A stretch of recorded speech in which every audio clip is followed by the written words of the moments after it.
ورځو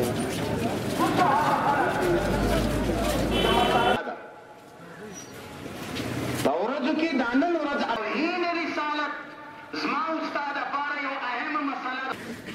مولانا محمد قاسم نانوتوي رحمه الله تعالی خپل لور ته وایي یا فاطمه پیغمبر علیه السلام سنتو ته ګورئ د نبي کریم صلی الله علیه وسلم 15 کاله په مسجد کې نه په وطن نه دا کار هغه د اوس خلکو و اقوالو ته مه ګورئ لږ دې خوا ته سر راوڅکېږئ نو به دوی سره ځئ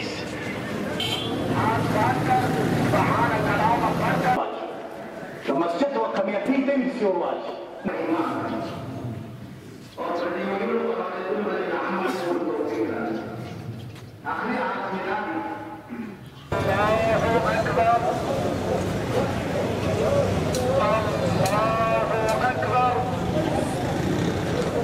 سمع